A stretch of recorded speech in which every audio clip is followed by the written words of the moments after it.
징기스칸의 혈통은 몽골이 아니다. 한 옥스포드 몽골 학자의 폭탄 선언에 전 세계가 발칵 뒤집혔습니다. 수천 년간 잊혔던 고대 왕조와의 연결고리가 드러나자 몽골은 경악했고 한국은 흥분에 휩싸였습니다. 가장 격렬하게 반발한 것은 단연 중국이었습니다. 발해와 고구려는 명백한 중국의 지방 정권이다. 중국 정부가 총력으로 부인했지만 그들의 주장을 박살내는 증거들이 쏟아졌습니다. 결국 미국 하버드까지 이 논쟁에 참전했죠. 유라시아 대륙의 근본을 뒤흔드는 이 거대한 역사 전쟁.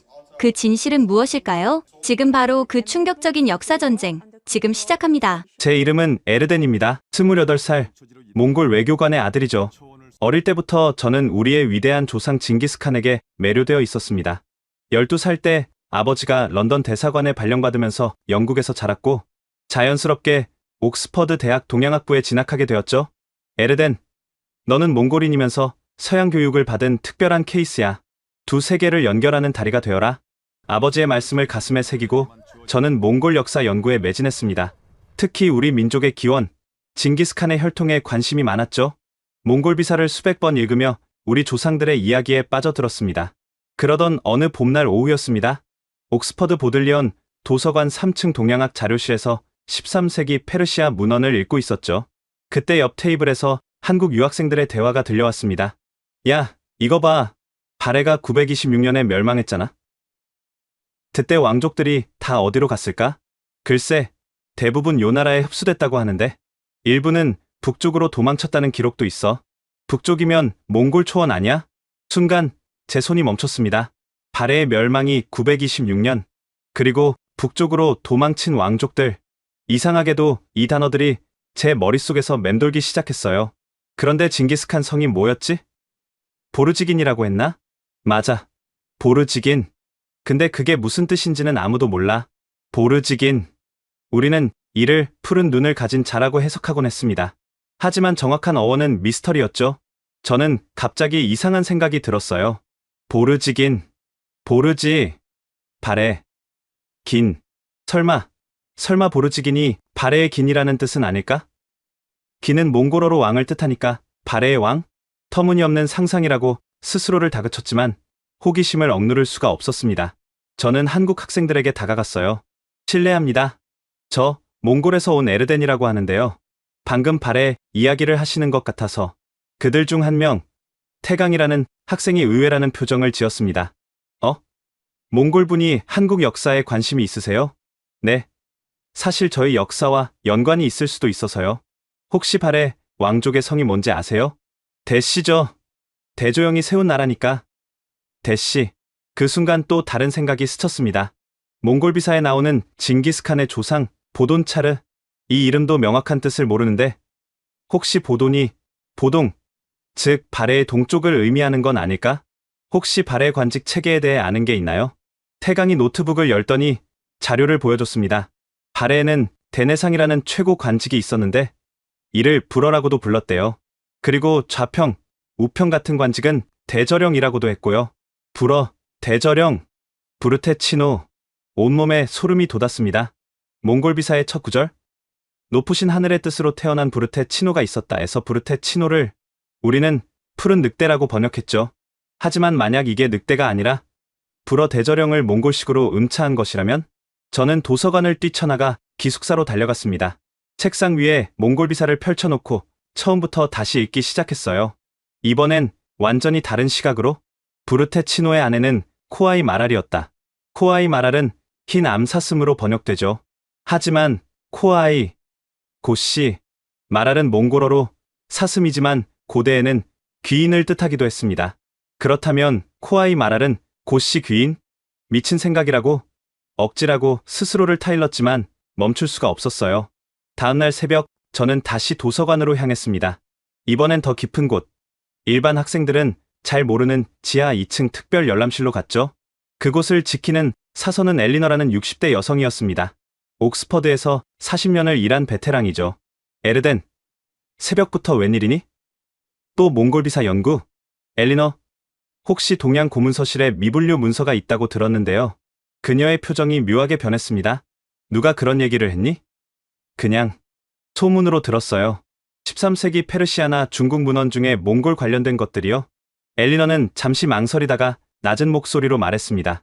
따라와. 하지만 이건 우리 둘만의 비밀이야. 그 문서들은 조만간 중국 정부 요청으로 반환될 예정이거든. 지하 3층으로 내려가는 계단은 좁고 어두웠습니다. 곰팡이 냄새가 났죠. 철문을 열고 들어간 곳은 먼지로 가득한 창고 같은 공간이었어요. 여기 있는 건 19세기 말 영국 탐험가들이 중앙아시아에서 가져온 문서들이야. 제대로 분류도 안 됐고 대부분 아무도 읽지 않았지. 그녀가 한 상자를 가리켰습니다. 페르시아어로 된 문서들이야. 네가 페르시아어를 읽을 수 있다면? 저는 떨리는 손으로 상자를 열었습니다. 누렇게 변색된 양피지들이 쌓여 있었어요. 조심스럽게 한 장을 꺼내 펼쳤습니다. 일칸국 시대의 문서였죠. 그리고 저는 평생 잊을 수 없는 구절을 발견했습니다. 동방의 왕자 보르지는 해동의 멸망한 왕국에서 왔다. 그의 선조는 대시였으나 초원에서는 보르지긴이라 불렀다. 심장이 멎는 줄 알았어요. 보르지긴이 정말로 발해의 왕을 의미한다는 직접적인 증거였습니다. 엘리너, 이 문서 복사할 수 있을까요? 안 돼. 하지만 그녀가 주위를 둘러보더니 휴대폰을 꺼냈습니다. 빨리 찍어. 내가 망 봐줄게. 떨리는 손으로 문서를 촬영했습니다. 1장, 2장, 3장, 모두 15장이었어요. 바로 그때 복도에서 발소리가 들렸습니다. 엘리너의 얼굴이 창백해졌어요. 빨리 숨어. 이 시간에 여기 올 사람은 없는데. 발소리가 점점 가까워졌습니다. 엘리너가 재빨리 저를 책장 뒤로 밀어 넣었어요.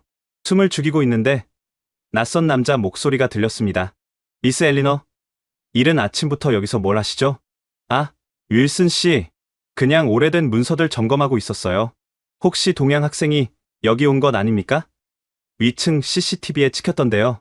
제 등줄기에 식은땀이 흘렀습니다. 엘리너가 침착하게 대답했어요. 아, 에르렌군요. 잠깐 자료 문의하러 왔다가 갔어요. 왜 그러시죠? 중국 대사관에서 연락이 왔습니다. 특정 문서들을 찾는 몽골 학생이 있다고요. 특히 일칸국 시대 페르시아 문서들을 조심하라고. 순간 제 호흡이 멈췄습니다. 중국이 벌써 제 움직임을 파악하고 있었던 거예요. 그런 문서는 우리가 보관하고 있지도 않잖아요. 윌슨 씨, 그래도 조심하세요. 중국 측에서 곧 전체 목록 점검을 요청할 예정이라고 합니다. 발소리가 멀어진 후에도 한참을 더 기다렸습니다. 엘리너가 저를 불러냈을 때 그녀의 얼굴은 심각했어요. 에르렌, 당장 여기서 나가. 그리고 오늘 밤 11시에 케블 카페에서 만나자. 혼자 와. 그날 하루가 어떻게 지나갔는지 모르겠어요. 강의도 귀에 들어오지 않았고 밥도 목구멍으로 넘어가지 않았습니다. 밤 11시, 케블 카페는 텅 비어 있었어요. 구석자리에 앉은 엘리너가 손짓했습니다. 에르덴, 내가 왜 너를 도와주는지 알아? 고개를 저었습니다. 40년 전 내가 젊은 사서였을 때 한 중국 학자가 왔었어. 그도 너처럼 뭔가를 찾고 있었지. 티베트와 위구르 문서들을 미친 듯이 뒤졌어. 그러다 갑자기 사라졌지. 나중에 알고 보니 중국 정부가 강제로 데려간 거였어. 그녀가 가방에서 봉투를 꺼냈습니다. 이건 내가 몰래 복사해둔 거야. 네가 찍은 문서보다 더 중요한 것들이지. 하지만 조건이 있어. 절대 출처를 밝히지 마. 그리고 중국이 너를 건드리기 전에 빨리 연구를 끝내. 봉투를 열어보니 아랍 문자로 빽빽하게 쓰인 문서 복사본이 20장 넘게 들어 있었습니다. 제목을 보는 순간 손이 떨렸어요. 몽골 왕가의 비밀 계보. 라시드 알딘. 라시드 알딘은 일칸국의 재상이자 역사가였죠. 그의 집사는 몽골 역사의 가장 중요한 원전 중 하나입니다. 하지만 이 문서는 공식 집사에 없는 내용이었어요. 징기스칸의 19대조는 동쪽 바다 넘어 나라의 왕자였다. 그 나라가 망하자 일족을 이끌고 서쪽으로 왔다. 몽골인들은 그를 보르지, 즉 발해의 왕이라 불렀다. 더 읽어 내려갔습니다. 보르지의 후손들은 자신들의 출신을 숨겼다. 하늘에서 내려온 풀은 늑대의 후손이라 칭했지만 실은 멸망한 동방 왕국의 마지막 왕족이었다. 기숙사로 돌아온 후 저는 다음날 새벽까지 문서를 번역했습니다. 페르시아어 사전을 뒤지고 고대 아랍 문자를 해독하느라 눈이 빠질 것 같았어요. 새벽 4시가 되자 누군가 제 방문을 두드렸습니다. 이 시간에 누가? 조심스럽게 문을 열었더니 한국 학생 태강이 서 있었어요. 얼굴이 창백했습니다. 에르덴, 큰일이야. 너 조심해야 해. 무슨 일이야? 중국 유학생의 애들이 너에 대해 수군거리는 걸 들었어. 무슨 문서를 훔쳤다고. 그리고 곧 너를 신고한다고. 심장이 철렁했습니다. 그리고 이것도 봐. 태강이 핸드폰을 보여줬어요. 중국 SNS에 제 사진이 올라와 있었습니다. 몽골 역사를 조작하려는 배신자라는 제목과 함께 태강아, 부탁이 하나 있어. 이 USB를 맡아줄래? 만약 나한테 무슨 일이 생기면 한국 역사 교수님께 전해줘. 야, 무슨 소리야? 무슨 일이 생기다니? 바로 그때 복도에서 여러 명의 발소리가 들렸습니다. 새벽 4시에 이렇게 많은 사람이 움직일 리 없었어요. 태강아, 빨리 가. 뒷계단으로. 태강이 사라진 직후 문을 두드리는 소리가 요란하게 울렸습니다. 에르덴 씨? 보안실입니다. 문 좀 열어주시죠. 문을 열자 경비원 둘과 정체 모를 동양인 남자 셋이 서 있었어요. 무슨 일이시죠? 도서관에서 문서 도난 신고가 들어왔습니다. 협조해 주시죠. 그들이 제 방을 수색했습니다. 다행히 원본은 태강이 가져갔고 번역본은 제 노트북 숨긴 폴더에 있었어요. 깨끗하네요. 죄송합니다. 오해가 있었나 봅니다. 하지만 동양인 남자 하나가 중국어로 속삭였어요. 제가 중국어를 알아듣는 줄 모르고 일단 물러나자. 다른 방법을 쓰면 돼. 라고 말했습니다. 그들이 떠난 후 저는 더 이상 이곳이 안전하지 않다는 걸 깨달았습니다. 당장 짐을 싸서 다른 곳으로 피해야 했어요. 노트북과 필수품만 챙겨나가려는데 휴대폰이 울렸습니다. 엘리너였어요. 에르덴, 지금 당장 도서관으로 와. 정문 말고 북쪽 직원 출입구로. 서둘러. 새벽 5시, 캠퍼스는 안개에 쌓여 있었습니다. 직원 출입구에서 엘리너가 기다리고 있었어요. 따라와. 시간이 없어.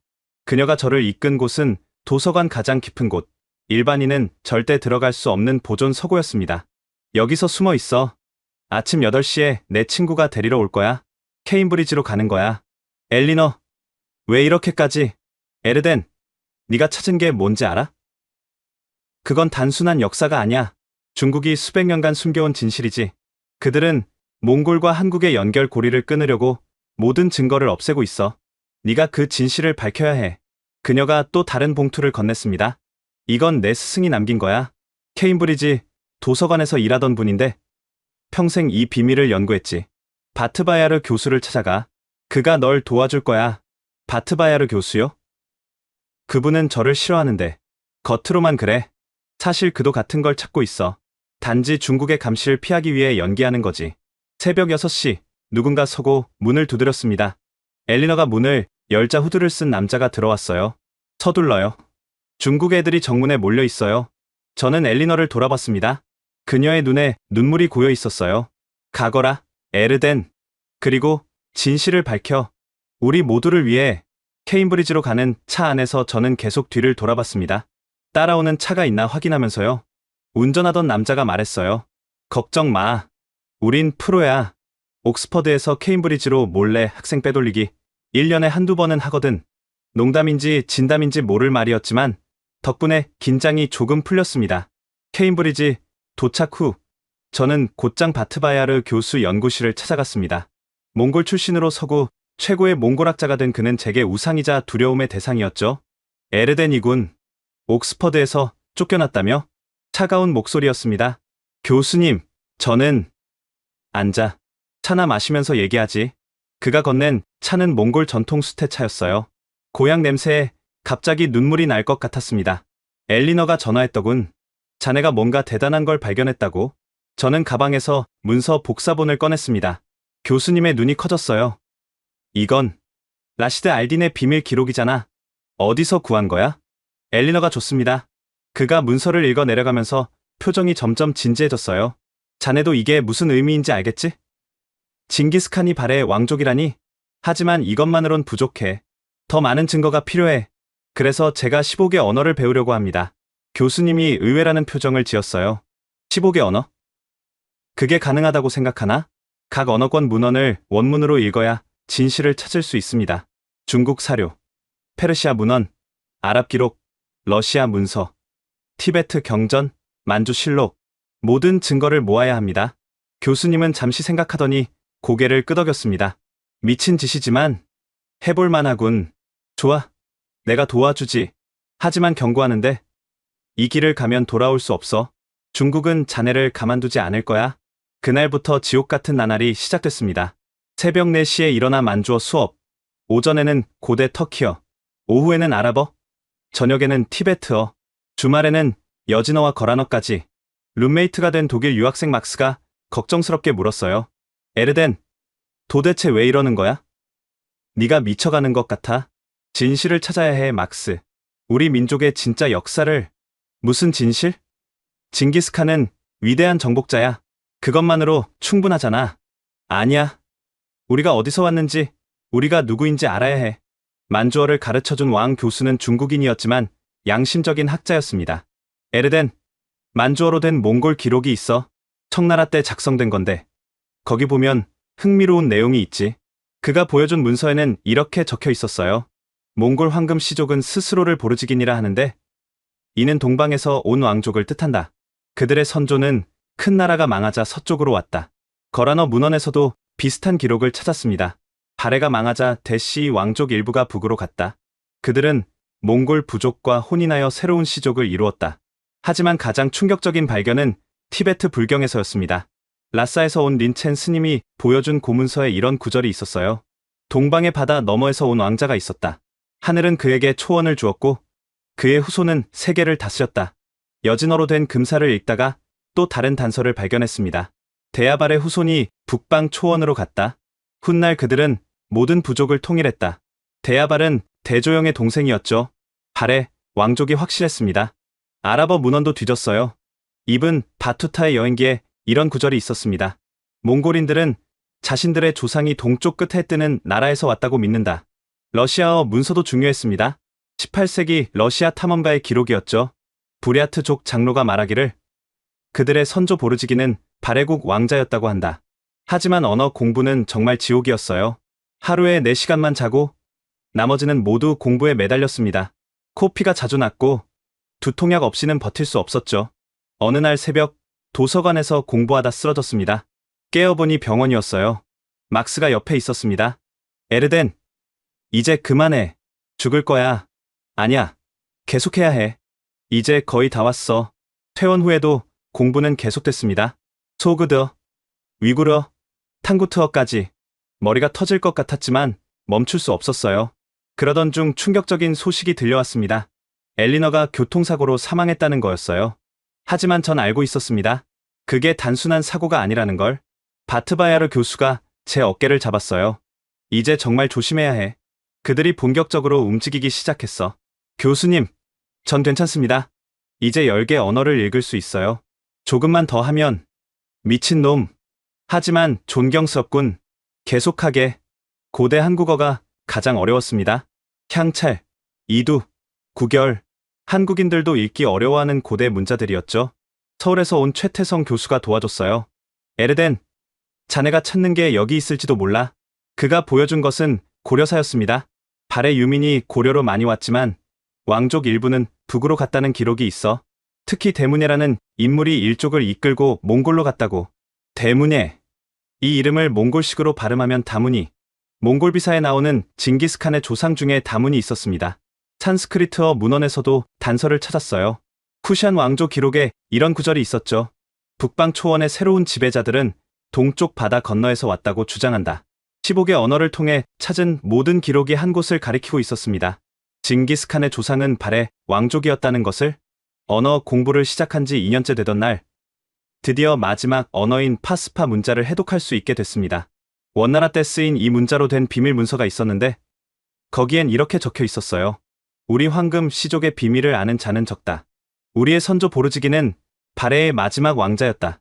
이 비밀은 영원히 지켜져야 한다. 2년간 15개 언어와 씨름한 끝에 저는 확신할 수 있었습니다. 하지만 이제 진짜 싸움이 시작될 거라는 것도 알고 있었죠. 다음 단계는 이 모든 증거를 학계에 발표하는 것이었습니다. 15개 언어를 마스터한 후 저는 다시 몽골 비사를 펼쳤습니다. 이번엔 완전히 새로운 눈으로 읽을 수 있었어요. 높으신 하늘의 뜻으로 태어난 부르테 치노가 있었다. 그의 아내는 코아이 마랄이었다.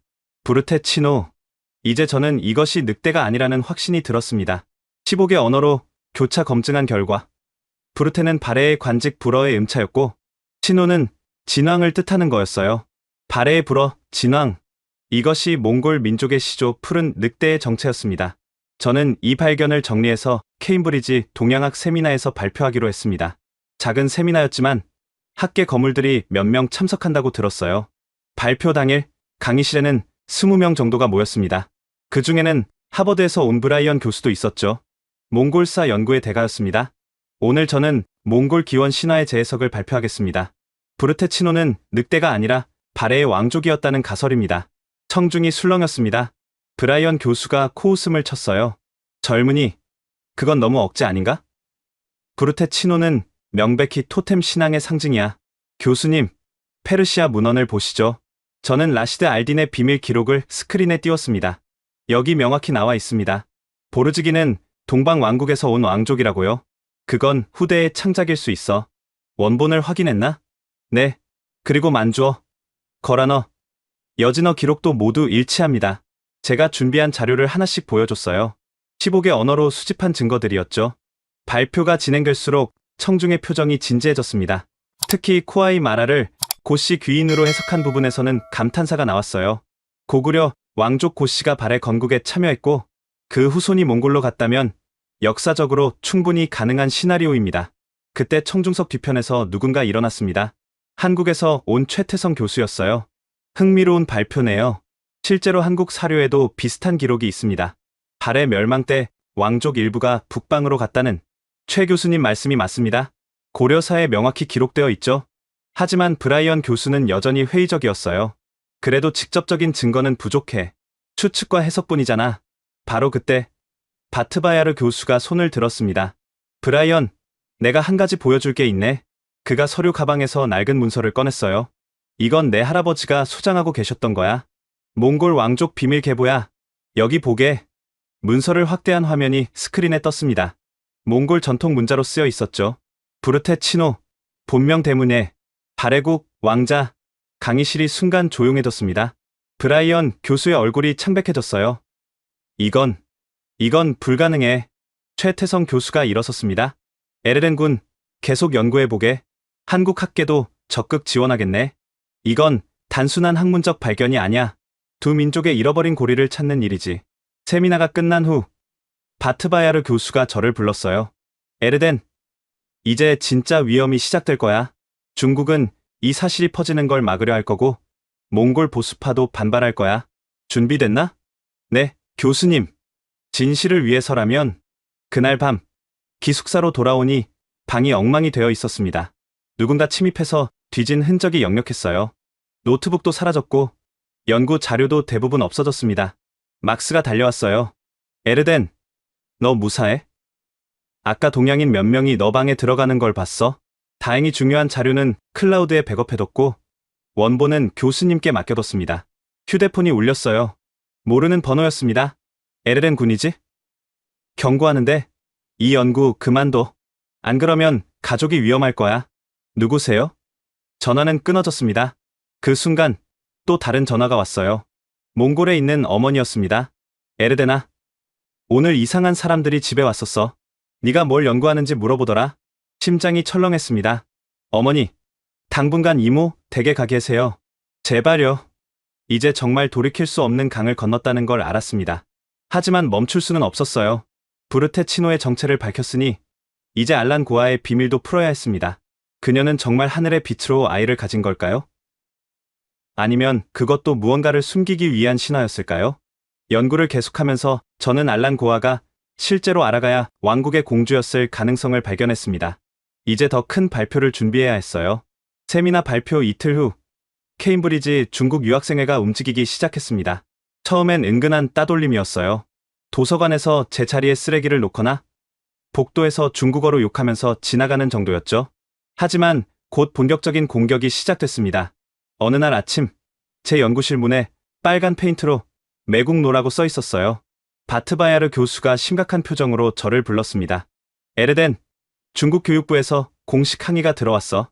너 연구가 역사 왜곡이라면서 중단하라고 압력을 넣고 있어. 하지만 교수님, 전 증거를 바탕으로. 알아. 하지만 상황이 심각해. 케임브리지도 중국 유학생들 학비에 많이 의존하거든. 대학 차원에서도 부담스러워하고 있어. 그날 오후 낯선 동양 남자가 저를 찾아왔습니다. 정장 차림에 반듯한 인상이었죠. 에르덴 씨? 저는 중국 대사관 문화부의 장웨이입니다. 잠깐 이야기 좀 할까요? 대학 근처 찻집에서 그는 본론을 꺼냈어요. 당신의 연구 참 흥미롭더군요. 하지만 위험해요. 역사는 때로 묻어두는 게 나을 때가 있죠. 무슨 말씀이신지. 발해는 중국 지방 정권이었고 몽골 또한 중국 역사의 일부입니다. 원나라는 중국 왕조였죠. 이걸 부정하는 연구는 용납할 수 없어요. 그건 중국의 입장일 뿐입니다. 역사적 진실은 그가 서류 봉투를 테이블에 올려놨어요. 여기 50만 파운드 연구비 지원 계약서가 있습니다. 조건은 간단해요. 연구 방향을 바꾸는 거죠. 몽골과 중국의 역사적 일체성을 증명하는 쪽으로. 거절하겠습니다. 그의 표정이 차갑게 변했어요. 후회할 겁니다. 당신뿐 아니라 가족까지도. 그날 밤 기숙사로 돌아가는 길에 검은 승용차가 저를 따라왔습니다. 일부러 돌아서 갔는데도 계속 뒤를 밟았어요. 핸드폰으로 막스에게 문자를 보냈습니다. 위험해. 경찰 불러줘. 하지만 경찰이 오기 전에 차에서 남자 셋이 내렸어요. 에르덴, 잠깐 이야기 좀 하자. 무슨 일이죠? 그들이 저를 골목으로 밀어 넣었습니다. 한 명이 중국어로 말했어요. 마지막 경고다. 연구 중단해. 안 그러면 라고 말했습니다. 그가 핸드폰을 보여줬어요. 화면에는 울란바토르에 있는 우리 집 사진이 있었습니다. 어머니가 장을 보러 가는 모습이 찍혀 있었죠. 어머니한테 손대면. 그런 말 잘 들어. 바로 그때 경찰 사이렌 소리가 들렸습니다. 그들은 재빨리 사라졌어요. 경찰서에서 진술을 마치고 나오니 새벽 2시였습니다. 바트바야르 교수가 기다리고 있었어요. 이제 정말 위험해졌어. 당분간 숨어야겠다. 교수님은 저를 케임브리지 외곽의 작은 마을로 데려갔습니다. 오래된 농가였죠. 여기서 지내. 인터넷도 되고 필요한 건 다 있어. 절대 위치 노출하지 마. 일주일 동안 숨어 지내면서도 연구는 계속했습니다. 그러던 중 태강에게서 연락이 왔어요. 에르덴, 대박이야. 내가 한국 국립도서관에서 엄청난 걸 발견했어. 뭔데? 조선 중종실록에 있는 기록인데 몽골 사신이 와서 한 말이 있어. 우리 선조는 동방에서 왔다고 했대. 또 다른 증거였습니다. 흥분을 감출 수 없었어요. 하지만 그날 밤 농가에 불이 났습니다. 다행히 빨리 발견해서 큰 피해는 없었지만 방화인 것이 분명했죠.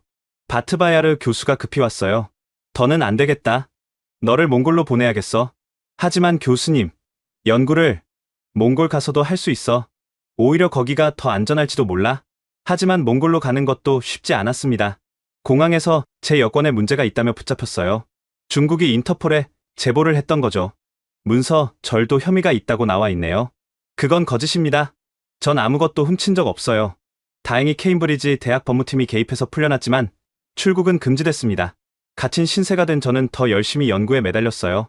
그리고 드디어 알란 고아의 비밀을 풀었습니다. 각종 문헌을 종합한 결과 알란 고아는 아라가야의 공주였을 가능성이 컸어요. 아라가야는 고구려의 복속된 작은 나라였고 왕족이 발해 건국에 참여했죠. 그녀가 하늘의 빛으로 아이를 낳았다는 것은 아버지를 밝힐 수 없는 상황, 즉 정치적으로 민감한 혼인이었음을 암시했습니다. 이 발견을 정리하던 중 뜻밖의 소식이 들려왔어요. 중국 정부가 갑자기 압력을 철회했다는 거였습니다. 이상했어요. 분명 다른 계획이 있을 거라 생각했죠. 며칠 후 그 이유를 알게 됐습니다. 중국 관영 매체에서 대대적으로 보도를 했어요. 몽골 학생의 황당한 주장. 징기스칸이 한국인? 학계의 조롱거리 되다. 그들은 제 연구를 완전히 왜곡해서 보도했습니다. 마치 제가 한국 정부 돈을 받고 역사를 조작하는 것처럼 묘사했죠. 언론을 통한 공격으로 전략을 바꾼 거였습니다. 몽골에서도 반응이 폭발적이었습니다. 민족주의 단체들이 저를 매국노로 규정했고 가족들은 협박 전화에 시달렸어요. 하지만 포기할 수 없었습니다. 오히려 이런 방해 공작이 제가 진실에 가까워졌다는 증거였으니까요. 이제 국제학회에 나가 싸워야 할 때였습니다. 크리스마스 이브, 케임브리지는 눈으로 뒤덮여 있었습니다. 모두가 가족과 함께 시간을 보낼 때 저는 여전히 숨어 지내고 있었죠. 그날 오후 예상치 못한 방문객이 왔습니다. 백발의 노신사였어요. 에르렌 군인가? 난 이바노프 교수네. 러시아에서 왔지. 이바노프 교수는 소련 시절 몽골사를 연구했던 전설적인 학자였습니다. 은퇴 후 소식이 없었는데 갑자기 나타난 거죠. 교수님이 왜 여기에? 자네 연구에 대해 들었네. 용감하고 훌륭해. 그래서 도우러 왔지. 그가 낡은 가죽 가방을 열었습니다. 안에는 오래된 문서 뭉치가 있었어요. 이건 1945년 소련군이 만주에서 압수한 거야. 만주국 황실 문서인데 일본이 숨기고 있던 거지. 문서를 펼쳐보니 한문과 만주어로 쓰여 있었습니다. 제목을 보는 순간 손이 떨렸어요. 대시 왕가 북방 이주실록. 교수님, 이건 읽어보게. 모든 답이 거기 있을 거야. 첫 장을 읽기 시작했습니다. 대조영의 막내 동생 대문예는 발해가 위기에 처하자 비밀리에 일족을 이끌고 북방으로 갔다. 때는 920년, 거란의 침공이 임박했을 때였다. 920년이면 발해 멸망 6년 전이었습니다. 미리 위기를 감지하고 탈출한 거죠. 대문예는 300여 가구를 이끌고 흑룡강을 건너 몽골 초원 동쪽에 정착했다. 그곳 부족들은 그들을 보르지, 즉 발해인이라 불렀다. 보르지, 정말로 발해를 뜻하는 말이었습니다. 대문예의 증손 보돈차르는 현지 부족장의 딸과 혼인하여 세력을 키웠다. 그의 후손들은 스스로를 보르지긴 발해의 왕이라 칭했다. 보돈차르, 징기스칸의 10대조였죠. 몽골 비사의 기록과 정확히 일치했습니다. 계속 읽어나갔어요.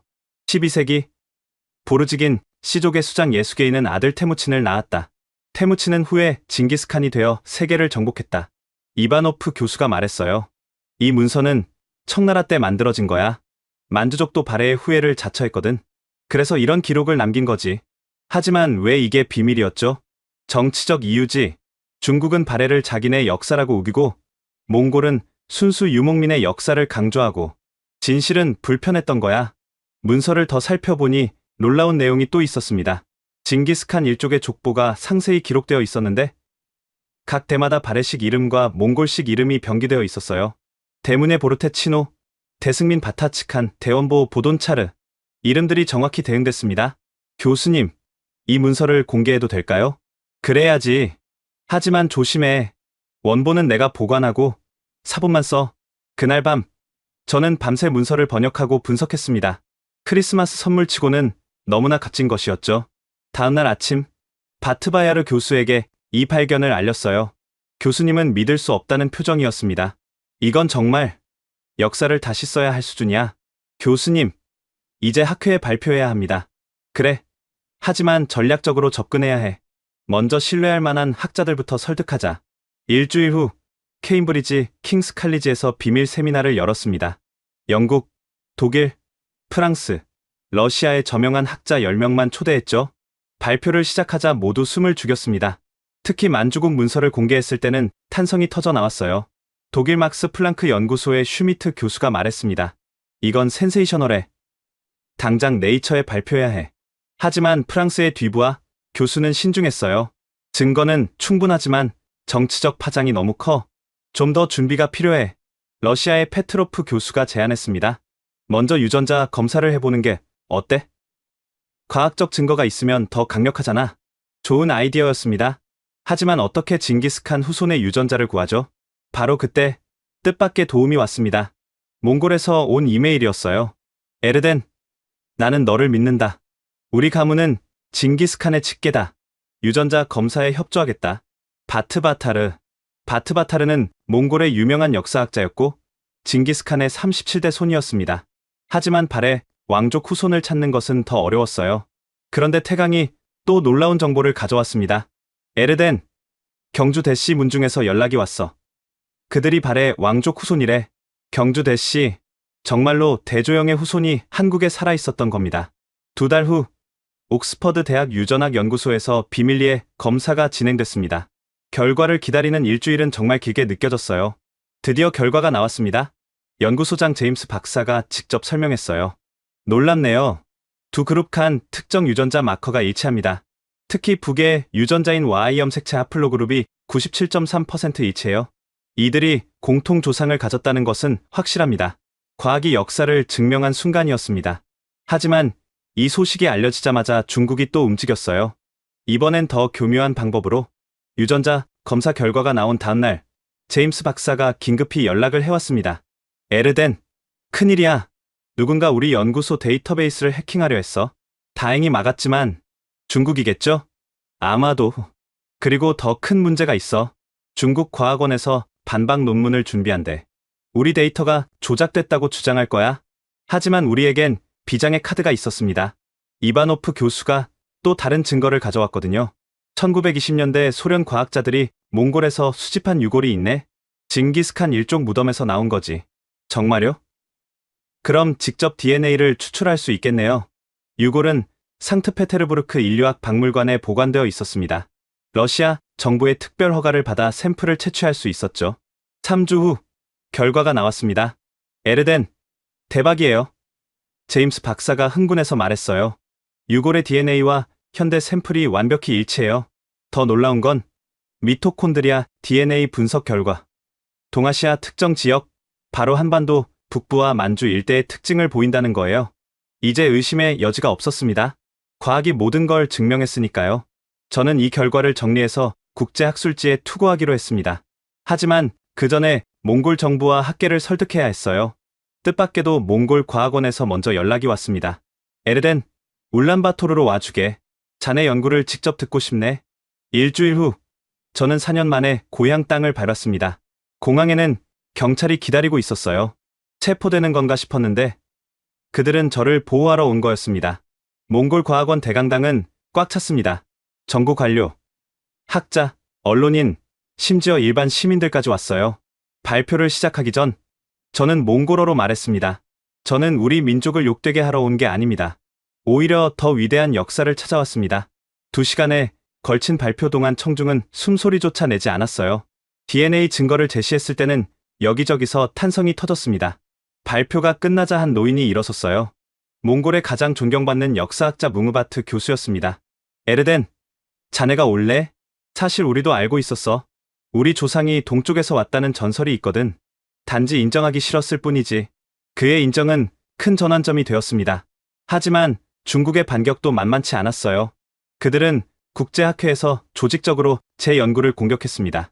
DNA 검사는 조작될 수 있다. 발해는 중국의 지방 정권이었다. 몽골 제국도 중국 역사의 일부다. 그때 한국 학자들이 나섰습니다. 최태성 교수를 비롯한 20명의 교수가 공동 성명을 발표했죠. 에르덴의 연구는 과학적이고 객관적이다. 우리는 그의 발견을 전적으로 지지한다. 일본 학자들도 동참했고 미국과 유럽 학계도 지지 성명을 냈습니다. 중국은 점점 고립되어 갔어요. 파리소르본 대학에서 열린 국제중앙아시아 학회. 500명이 넘는 학자들이 모인 대규모 학회였습니다. 제 발표는 마지막 날 메인 세션에 배정됐어요. 징기스칸의 뿌리 발해에서 몽골까지. 강단에 오르기 전 바트바야르 교수가 제 어깨를 잡았습니다. 에르덴, 오늘이 결전이야. 중국이 총력을 다해 공격할 거야. 하지만 진실은 너 편이니까 두려워하지 마. 발표를 시작하자 맨 앞줄에 앉은 중국 학자들이 일제히 팔짱을 꼈습니다. 북경대 왕페이 교수가 이끄는 20명의 공격 부대였죠. 저는 차분히 시작했습니다. 15개 언어로 수집한 문헌 증거, 만주국 황실 문서, 그리고 DNA 분석 결과까지.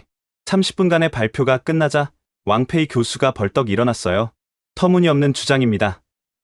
발해는 말갈족이 세운 나라고 그들은 후에 여진족이 되어 금나라를 세웠죠. 중국 역사의 일부입니다. 왕 교수님, 발해 왕족은 고구려계였습니다. 이건 중국 사서에도 명확히 나와 있죠. 그래도 발해는 당나라에 조공을 바쳤습니다. 중국의 지방 정권이었어요. 그때 러시아 학자 페트로프가 일어났습니다. 왕 교수, 조공 관계가 복속을 의미하진 않습니다. 그럼 조선도 중국이었나요? 청중석에서 웃음이 터졌어요. 왕 교수의 얼굴이 빨개졌습니다. 하버드의 브라이언 교수가 손을 들었어요. 예전엔 저를 비판했던 사람이죠. 에르덴, 나는 너 연구에 회의적이었어. 하지만 이제는 인정해야겠어. 증거가 너무 명확해. 특히 DNA 결과는 부정할 수 없지. 그의 지지는 큰 힘이 됐습니다. 그런데 갑자기 왕 교수가 충격적인 주장을 했어요. 그래, 100번 양보해서 징기스칸이 발해 후손이라 치자. 그래도 발해는 중국이니까 징기스칸도 중국인이다. 순간 장내가 술렁였습니다. 몽골 대사가 벌떡 일어났어요. 무슨 헛소리입니까? 징기스칸은 몽골인입니다. 한국 대사도 일어났습니다. 발해는 고구려를 계승한 독립국이었습니다. 중국이 아니에요.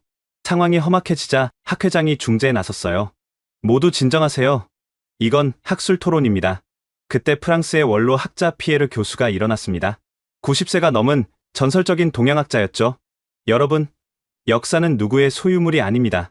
징기스칸이 발해 후손이든 아니든 그는 인류 전체의 역사입니다. 중요한 건 진실을 밝히는 거죠. 그리고 에르덴이 제시한 증거는 매우 설득력 있습니다. 그의 말에 박수가 터졌어요. 이어서 일본 교토대 하시모토 교수가 폭탄 발언을 했습니다. 사실 우리도 비슷한 문서를 갖고 있습니다.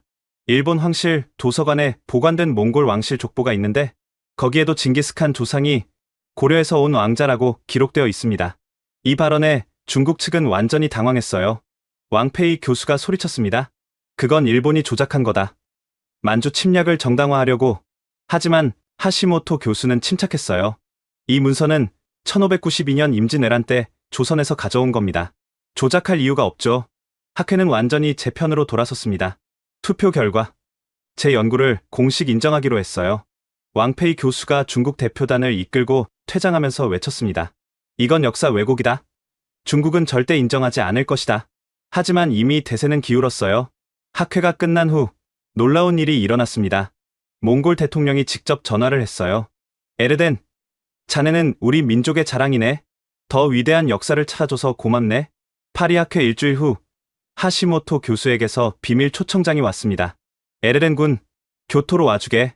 자네가 봐야 할 것이 있네. 하지만 극비리에 와야 하네. 일본 입국도 쉽지 않았어요. 중국이 압력을 넣어서 비자가 거부됐거든요. 결국 관광 비자로 몰래 들어갔습니다. 교토의 어느 전통 료칸에서 하시모토 교수를 만났어요. 에르덴, 내가 보여줄 건 일본 황실에서도 극소수만 아는 비밀이야. 1592년 임진왜란 때 조선 왕실에서 가져온 문서인데 그동안 한 번도 공개된 적이 없지. 그가 이끈 곳은 교토 어소, 즉 옛 황궁이었습니다. 특별 허가를 받아 비밀 서고에 들어갔어요. 여기 있는 문서들은 국보급이야. 특히 이것 봐. 그가 보여준 건 낡은 한지에 쓰인 족보였습니다. 제목이 충격적이었어요. 대시 왕가 몽골 이거록, 조선에서 작성된 발해 왕족의 몽골 이주 기록이었습니다. 이건 고려 때 만들어진 거야. 발해 유민이 고려로 올 때 가져온 거지. 내용을 읽어보니 더 놀라웠어요. 대조영의 막내 동생 대문에 자는 보르테 920년 3월 거란의 침입을 피해 300호를 이끌고 북방으로 감. 이후 몽골 부족과 합쳐져 보르직인 시족을 이루다. 보르테, 부르테 친호의 다른 표기였습니다.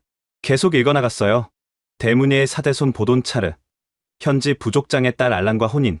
알란은 아라가야 왕족 출신으로 어릴 때 북방으로 이주한 자라. 알란 고아의 정체까지 명확히 나와 있었습니다. 보돈차르의 구대손 태무친, 1162년생, 후에 징기스칸이 되어 천하를 통일하다. 완벽한 계보였어요. 대문예에서 징기스칸까지 14대가 정확히 기록되어 있었습니다. 하시모토 교수가 말했어요. 이 문서를 공개하면 큰 파장이 일 거야. 하지만 진실은 밝혀져야 하지 않겠나? 교수님, 이걸 촬영해도 될까요? 안 돼. 황실 규정상 불가능해. 하지만 그가 작은 수첩을 꺼냈어요. 내가 필사해둔 게 있네. 가져가게. 밖으로 나오려는데 갑자기 경비원들이 나타났습니다. 신분증 확인하겠습니다. 하시모토 교수가 당황했어요. 평소엔 이런 일이 없었거든요. 무슨 일인가? 중국 대사관에서 수상한 외국인이 황실 문서를 노린다고 제보가 왔습니다. 순간 긴장이 흘렀어요. 하지만 하시모토 교수가 침착하게 대응했습니다. 이 사람은 내 제자야. 함께 연구하러 온 거지. 다행히 그들은 물러났지만 우리는 서둘러 자리를 떴어요. 료칸으로 돌아온 후 하시모토 교수가 심각한 표정으로 말했습니다. 에르덴, 당장 일본을 떠나게. 중국이 자네를 주시하고 있어. 그날 밤 저는 오사카로 이동해서 한국행 배를 탔습니다. 비행기는 너무 위험했거든요. 부산에 도착한 다음날 몽골 정부로부터 공식 소환장이 왔습니다. 에르덴 씨는 즉시 귀국하여 국가안보부에 출석하시오. 드디어 올 것이 왔구나 싶었어요. 하지만 피할 수 없었죠. 서울에서 울란바토르행 비행기를 탔습니다. 3년 만에 귀국이었어요. 공항에는 정장 차림의 남자들이 기다리고 있었습니다. 에르덴 씨, 함께 가시죠. 국가안보부 건물은 차갑고 위압적이었어요. 신문실에 들어가니 3명의 조사관이 기다리고 있었습니다. 에르덴, 당신은 몽골의 명예를 실추시켰소. 우리의 위대한 조상을 외국인으로 만들었어. 전 진실을 찾았을 뿐입니다. 진실? 당신이 한국 돈을 받고 조작한 거 아니오? 증거가 있습니다. DNA 검사 결과도. 닥쳐.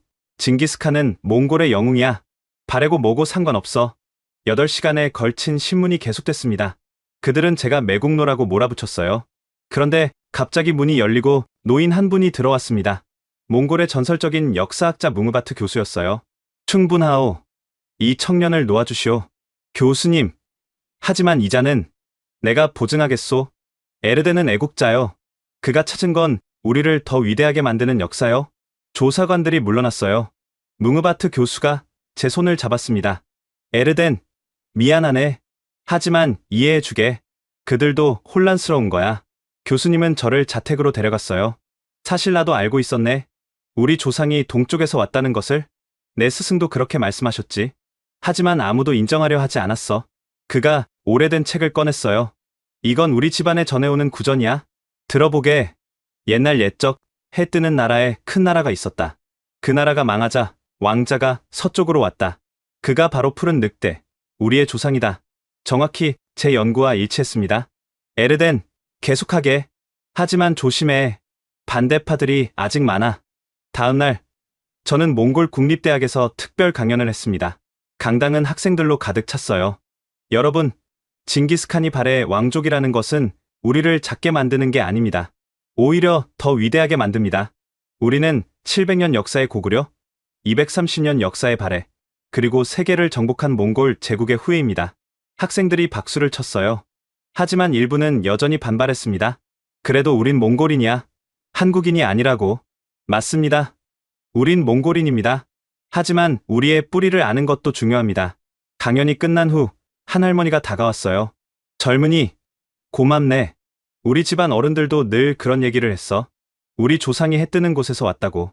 몽골에서 돌아온 일주일 후 한국국립중앙박물관에서 연락이 왔습니다.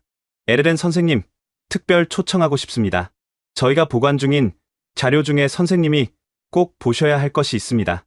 서울 용산의 국립중앙박물관 관장실에서 김태영 관장이 기다리고 있었어요. 에르덴 선생, 당신의 연구에 깊은 감명을 받았습니다. 그리고 우리가 도울 수 있을 것 같아요. 그가 안내한 곳은 일반인은 들어갈 수 없는 특별 수장고였습니다. 이건 조선왕조실록 별록입니다. 일반 실록에는 없는 비밀 기록이죠. 한 권을 펼쳐 보여줬어요. 세종실록 별록이었습니다. 세종 15년 함경도에서 올라온 보고서예요. 읽어보세요. 두만강 넘어 야인 중에 대씨 성을 가진 자들이 있다. 그들은 스스로를 발해 왕손이라 하며 일족이 서쪽 몽골로 갔다고 한다. 또 다른 기록도 있었어요. 성종 8년 명나라 사신이 전하기를 몽골 부족 중에 보르지긴이라는 시족이 있는데 그들이 동방에서 왔다고 주장한다. 김 관장이 말했어요. 더 중요한 게 있습니다. 이리 오세요. 또 다른 방으로 안내됐어요. 거기엔 오래된 족보들이 있었습니다. 경주 대씨 족보입니다. 그런데 특별한 기록이 있어요. 족보 말미에 작은 글씨로 쓰인 메모가 있었습니다. 북으로 간 일족 대문에 일가 300호, 대승윤 일가 200호, 대원보 일가 150호. 이들은 몽골 땅에서 크게 번성하였다 한다. 정확한 숫자까지 기록되어 있었어요. 이게 언제 작성된 건가요? 고려 말입니다. 발해 멸망 400년 후에도 기억하고 있었던 거죠. 김 관장이 제안했어요. 에르덴 선생, 한국과 몽골이 공동 연구를 하면 어떨까요? 우리도 잃어버린 역사를 찾고 싶습니다. 좋은 제안이었지만 위험도 있었어요. 중국이 가만히 있지 않을 겁니다. 알고 있습니다. 하지만 진실은 밝혀져야죠. 그날 오후 청와대에서 연락이 왔어요. 대통령이 직접 만나고 싶다는 거였습니다. 집무실에서 만난 대통령은 따뜻하게 맞아줬어요. 에르덴 선생, 당신은 두 나라의 잃어버린 고리를 찾아줬습니다. 한국 정부는 전폭적으로 지원하겠습니다. 하지만 바로 다음 날 중국이 반격했어요. 중국 외교부가 성명을 발표했습니다. 한국이 역사 왜곡에 가담하고 있다. 발해는 중국사이고 몽골 또한 중국의 일부였다. 한국은 즉각 이런 조작을 중단하라. 한국 외교부도 반박했어요. 역사적 진실을 밝히는 것이 왜곡인가? 중국이야말로 동북공정으로 역사를 조작하고 있다. 국제적 논란이 커지자 유엔 교육과학문화기구가 개입했습니다. 객관적 조사를 위해 국제학술위원회를 구성하겠다. 국제 논란이 한창일 때 카자흐스탄에서 놀라운 소식이 전해졌습니다. 알타이 산맥에서 10세기 무덤이 발견됐는데 발해 양식과 몽골 양식이 섞여 있다. 카자흐스탄 고고학연구소의 누르술탄 박사가 직접 연락을 해왔어요. 에르덴, 당신이 와서 봐야 해. 이건 당신 연구를 완벽하게 증명하는 증거야. 일주일 후 저는 알마티를 거쳐 알타이 산맥 기슭의 발굴 현장에 도착했습니다. 해발 2500m의 고원, 바람이 세차게 불었어요. 여기 봐. 누르술탄이 발굴 구덩이를 가리켰어요. 무덤은 돌로 만든 석실묘였는데 구조가 특이했습니다. 발해식 벽돌 구조 위에 몽골식 돌무덤이 덮여 있었어요. 부장품이 더 놀라워.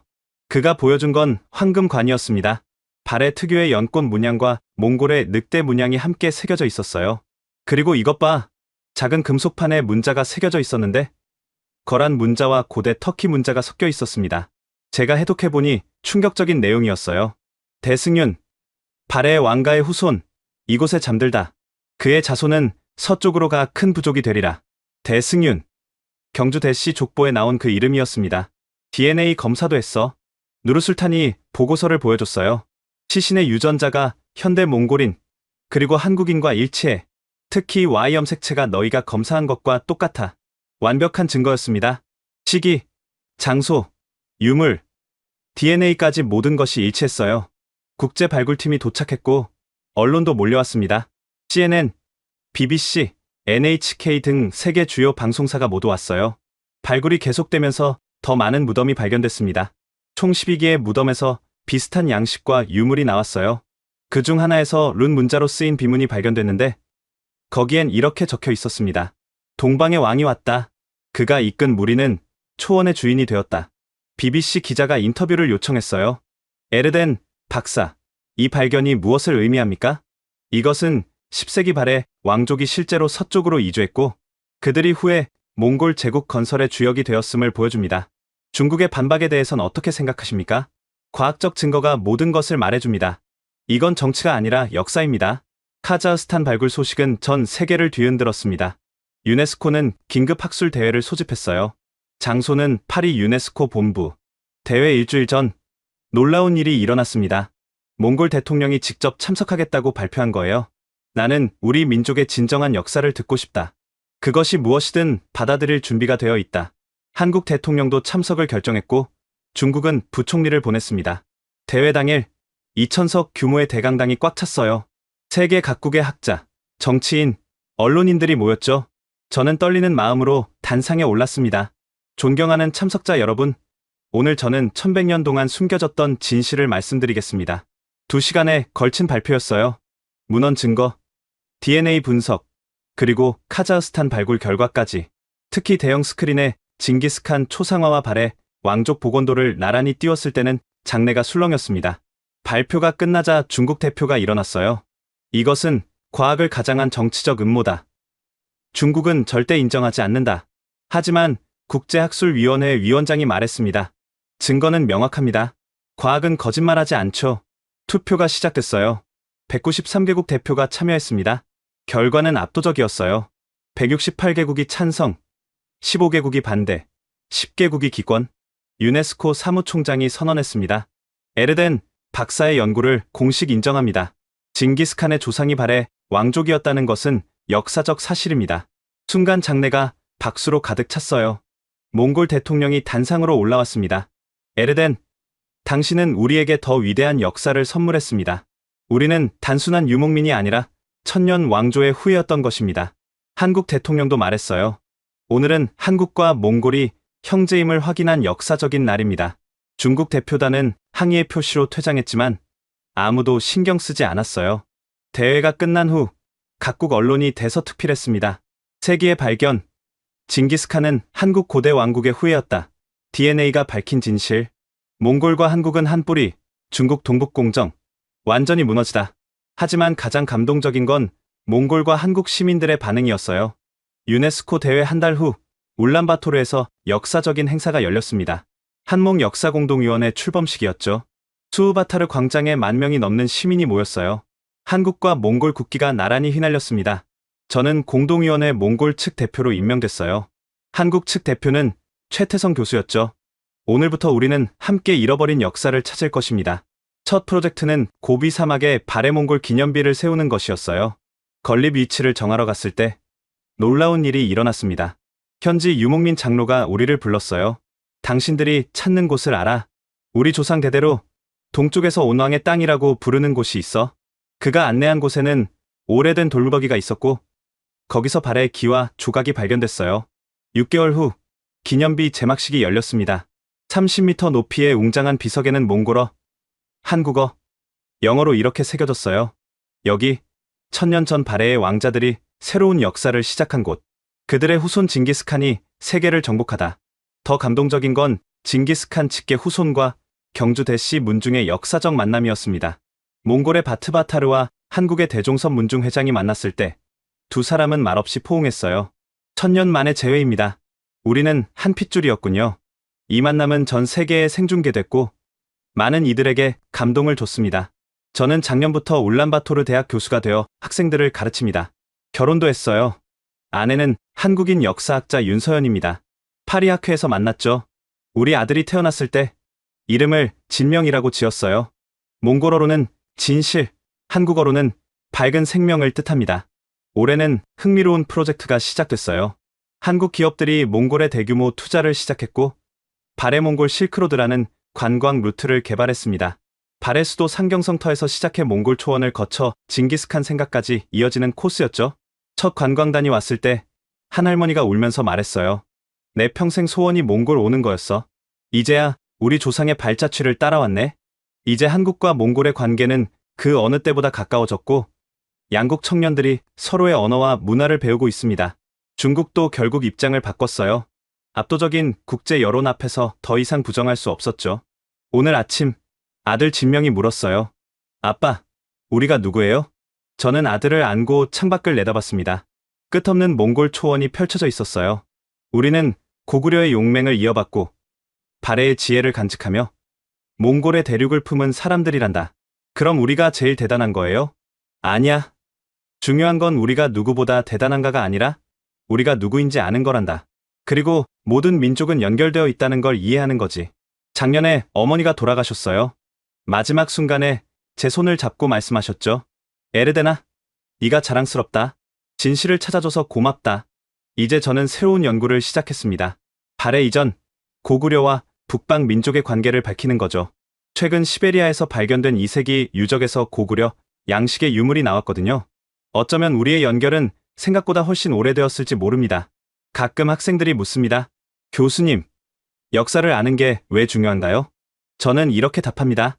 역사는 우리가 어디서 왔는지 알려주는 지도예요. 그 지도 없이는 어디로 가야 할지 알 수 없죠. 징기스칸이 세계를 정복할 수 있었던 건 무력 때문이 아니라 자신이 누구인지 알았기 때문입니다. 다음 달 징기스칸 탄생 기념일에 특별한 행사가 열립니다. 한국 대통령과 몽골 대통령이 함께 징기스칸 동상에 헌화하는 거죠. 1000년의 역사가 마침내 하나로 이어지는 순간입니다. 우리는 모두 연결되어 있습니다. 과거와 현재가, 동과 서가, 그리고 모든 민족이. 제가 찾은 건 단순한 역사적 사실이 아니었습니다. 그것은 인류가 하나라는 진실이었죠. 바람이 붑니다. 몽골 초원의 바람은 1000년 전에도, 지금도, 앞으로도 계속 불겠죠. 그 바람을 타고 우리 조상들이 왔고 우리 후손들도 새로운 세계로 나아갈 것입니다. 역사는 끝나지 않았습니다. 우리가 써 나가고 있으니까요. 지금까지 몽골 청년 에르덴의 놀라운 발견 이야기 어떠셨나요? 한 청년의 순수한 호기심이 1000년 동안 숨겨졌던 두 민족의 연결고리를 찾아냈습니다. 징기스칸과 발해, 왕족, 몽골과 한국. 이 놀라운 역사적 진실은 우리에게 많은 것을 생각하게 합니다. 만약 이 이야기가 감동적이었다면 더 많은 사람들이 잃어버린 우리의 위대한 역사를 알 수 있도록 이 영상을 공유해주세요. 구독과 좋아요도 잊지 마시고요. 다음에도 더 놀라운 역사의 진실로 찾아뵙겠습니다. 지금까지 코리아 원더풀이었습니다. 감사합니다. 감사합니다. 감사합니다. 감사합니다. 감사합니다.